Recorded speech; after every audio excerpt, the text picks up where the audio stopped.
हमें tolerance power को बढ़ाना है। देखो, अपने जीवन में सबसे बड़ी बात है कि दुखों से लड़ना है, दुखों से मुक्त अपने आप को करना है। हमें अपनी मानसिकता बदलनी है, अपने विचारों को बदलना है। अपने साथ हो रहे हर हर संजोग, हर सर्कमटेंसेस जो आपके साथ हो रहे हैं, उसको हमें समझना है। हमें अपने अंदर चल रहे पुराने संस्कारों को खत्म करना है, नए संस्कारों को जन्म देना है। हमारी दर्दनाक प्रक्रिया क्या है?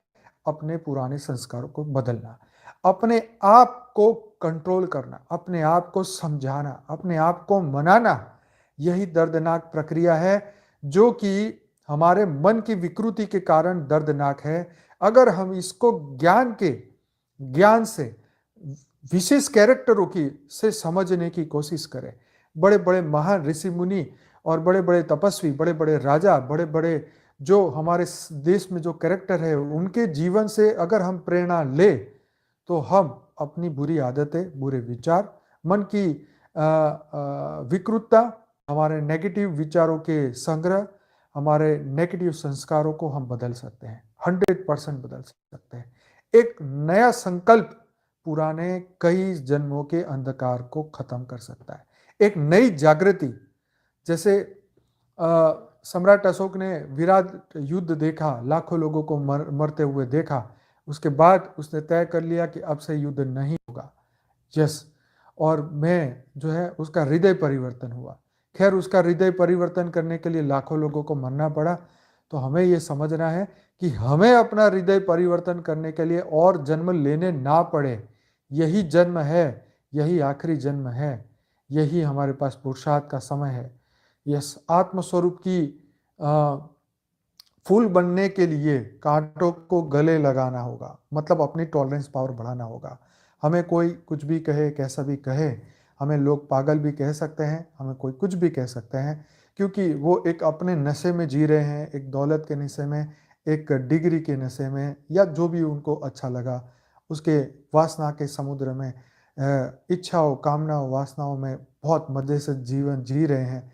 तो उनका एक नशा अलग है, अध्यात्म का एक नशा अलग है, हमारे विचारों का एक अलग। तो यह बात हो रही है टॉलरेंस पावर की। हमें हमें विचारों के वेग को सहना होगा। हमें जो काम हमें तंग कर रहा है, उस काम को हमें, इस विचार को, इस संकल्पों को या विचारों को या इन्फ्लुएंस को, नेगेटिव एनर्जियों को, या जो भी हम कह सकें, उसको हमें सहना होगा। अपनी योग की पावर बढ़ा के, अपनी तपस्या की, हमारी क्रोध की अग्नि जो है, उस अग्नि को शांत करने के लिए हमारी तपस्या को बढ़ाना होगा, क्योंकि इसका कोई इलाज ही नहीं है, इसका कोई मंत्र ही नहीं है। आज तक आपने कोई ऐसा मंत्र सुना कि आप इसको जपो जी आपका क्रोध खत्म हो जाएगा? नहीं। आप ये मंत्र जपो जी आपका काम खत्म हो जाएगा? नहीं। आप ये मंत्र जपो जी आपका 1 मिनट में 100 परिवर्तन हो जाएगा? नहीं। ये तो ऑन गोइंग प्रोसेस है, ये तो जीवन जीते जी, क्योंकि ये जर्नी आज की थोड़ी ना है, ये तो कितने लाखों करोड़ों साल की है। और इस जर्नी के अंदर अगर हम स्व परिवर्तन कर सके तो ये कितनी सुंदर जर्नी बन जाएगी। आप सोच के देखो, जो पूरी दुनिया कहती है कि ये इम्पॉसिबल है, इम्पॉसिबल है, इम्पॉसिबल, तेरे से तो होगा ही नहीं, और आप उस जर्नी को पूरा कर सकें, आप इस जर्नी को सुंदर तरीके से या बहुत बढ़िया तरीके से, एक अच्छे तरीके से जीवन जी सकें और एक नई उपलब्धि को प्राप्त कर सके, तो आपका जीवन कितना धन्य हो जाएगा, ये सिर्फ आप ही जान सकते हैं। आप ही सिर्फ इसकी अनुभूति कर सकते हैं। अगर आपने अपने जीवन में अपने आप को बदलते हुए देखा है तो डेफिनेटली जो मैं ये कह रहा हूँ इसकी अनुभूति आप कर सकते हैं। अगर आप अभी भी उसी अवस्था से बाहर नहीं निकल पा रहे हैं, या अभी भी आप पुरुषार्थी हैं, अभी आपके जीवन में आपको बहुत संघर्ष करना है, स्व परिवर्तन के लिए बड़ी मेहनत करनी है, तो डेफिनेटली आप अगर ये करते रहेंगे तो आप एक दिन इस जरूर प्रोसेस से बाहर निकल जाएंगे, स्व परिवर्तन जरूर कर पाएंगे अगर आप कंटिन्यूस रहे तो, है ना। कंटिन्यूस पानी का फोर्स चट्टान को तोड़ देता है, चट्टान को हिला देता है ना। लेकिन वो फोर्स खत्म हो जाए तो वो चट्टान का कोई कुछ नहीं बिगाड़ सकता। तो बात यही है, समस्याएं सभी के लिए हैं, सभी के लिए आम है, लेकिन ज्ञानी के लिए वो ज्ञान से उसको हैंडल कर लेता है, वो इस तरीके से उसे टैकल कर लेता है अपने ज्ञान से, अपने विवेक से। कितना भी देखो, हर व्यक्ति, दो व्यक्ति है उसके सामने, सेम कर्म उनके सामने लाया गया, सेम कंडीशन उनके सामने आई, लेकिन एक ने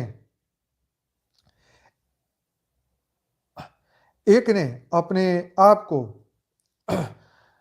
एक व्यक्ति ने अपने आप को ज्ञान से सुलझा के उस समस्या से बाहर निकल आया, और एक ने आग बबूला होके राई का पहाड़ करके जो है उस समस्या से ना बाहर निकल सका, और ना ही वो अपने आप को वो मुसीबत से बाहर निकाल सका। तो ये उस व्यक्ति के विवेक के ऊपर है कि वो किस तरीके से उसको डील करता है, हैंडल करता है, अपने आप में एक नई शक्ति, एक नई अवेयरनेस जागृत कर सकता है या नहीं।